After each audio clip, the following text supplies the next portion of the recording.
ላለሱት መኪኖች ግን ሉሉን እያዩ እንዳላዩ አለፏት። የሉሉ ሐሳብ አስፓልቱ ላይ ለጥ ብሎ በመተኛት መንገደኛን ማስቆም ከዛም ወደ ታማሚዋ ጆዋን መንገደኛውን መምራት ነው። ሆኖም የሚያቆም አሽከርካሪም የሚቆም እግረኛም ጠፋ። ሉሉ ተመልካች ብታጣ ከተኛችበት ተነስታ ያንንም ይህንንም የሚያግበሰብሰው ጭቃ ውስጥ ሲንከባለል የሚውለው በርኩሰትና በርክሰት የሚታማው አሳማም አንዳንድ ያለ ተፈጥሮ ከዝቅተው ከፍ ብሎ ይገኛል። እንደ አውሮፓውያን አቆጣጠር በ1980ዎቹ አሜሪካ ውስጥ አሳሞችን አስጠግቶ በቤት ውስጥ መንከባከብ የሚፈቅደው ሕግ መርቀቅን ተከትሎ ነው ሉሉ የተባለችው አሳማ በእድሜ የገፉት ጥንዶች የጃክና የጆዋን ሕይወት ውስጥ የገባቸው።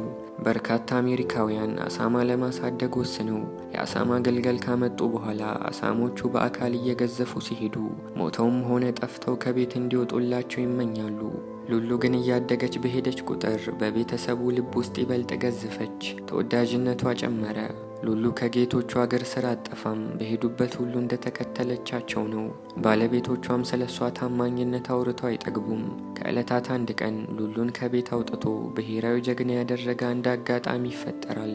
ቀኑ ነሐሴ 4 1998 ነው። ጃክ ፀሐይን ቀድሞ ተነስቶ አሳ ለማጥመድ መንጠቆውን ይዞ ከቤት ይወጣል። ብዙም ሳይቆይ ሚስቱ ጆዋን ከእንቅልፏ ተነስታ ቁርስ ለማዘጋጀት በማድ ቤት ውስጥ ጉድ ጉድ ማለት ትጀምራለች።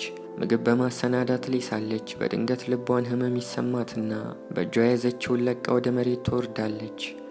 ጆዋን ወድቃ ትንፋሽ አጥሯት እያጣጣረች ነው። ወለሉ ላይ ተጋድማ ልቧን በእጆቿ ደግፋ ይዛ እንደምንም ተጣራች። እርዱኝ፣ ድረሱልኝ፣ ልሞት ነው አለች። ለእርዳታ ጥሪዋ መልስ ግን አልተገኘም። ውሻዋ ባለበት ተቀምጦ ያለማቋረጥ ይጮሃል። ጆዋን ከወለሉ ላይ ሆና በሷ ትይዩ አልጋ ላይ ተቀምጦ የሚጮኸውን ውሻ ተነስቶ እርዳታ እንዲጣራ በአይኖቿ ተማጸነችው። ውሻው ግን ከጮኸት ያለፈ አስተዋጽኦ ሊያደርግ አልቻለም። ጆዋን ለመውጣት መንገድ ከጀመረው ነፍሷ ጋር እየታገለች ሳታቋርጥ ተጣራች። በጭንቀት አይኖቿን ጨፍና ስትገልጣቸው ወዳጇ ሉሉ ካጠገቧ ቆማ ትመለከታለች። አሳዳሪዋን ህመም አጎሳቁላት የተመለከተችው ሉሉ በጭንቀት ተጎሳቆለች። ወዲያውኑ በሩ ላይ ለውሻ መውጫ በተከፈተው ጠባብ ቀዳዳ የሰባ ሰውነቷን አስጨንቃ በማለፍ ወደ ጎዳናው ገሰገሰች።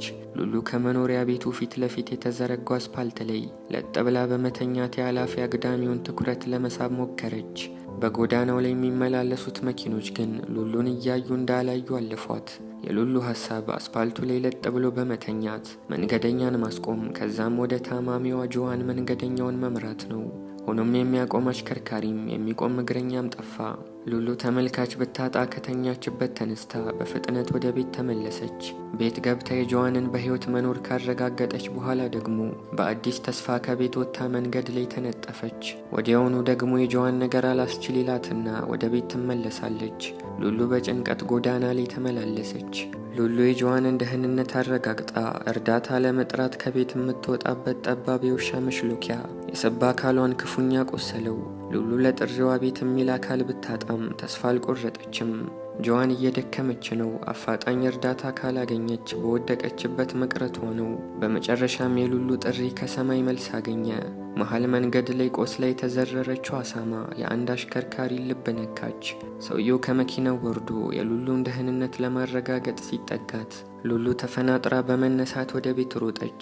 የሆነ ነገር እንዳለ የጠረጠረው ሰው አሳማዋን ተከትሎ ፊት ለፊት ወዳለው ቤት አቀና። ሰውየው በር ላይ ሲደርስ የጆዋንን የጭንቅ ድምፅ ሰማ። ሰውየው ጊዜ ሳያጠፋ በስፍራው ወደሚገኝ የህዝብ ስልክ በሩጫ በመሄድ እርዳታ ተጣራ። ጆዋን ሆስፒታል ገባች። ያቺ ቀን አለፈች። ጆዋን የሕክምና ክትትሏን ጨርሳ ከሆስፒታል በሰላም ወጣች። የጀግኒቷ ሉሉም ዝና በሀገሩ ናኘ።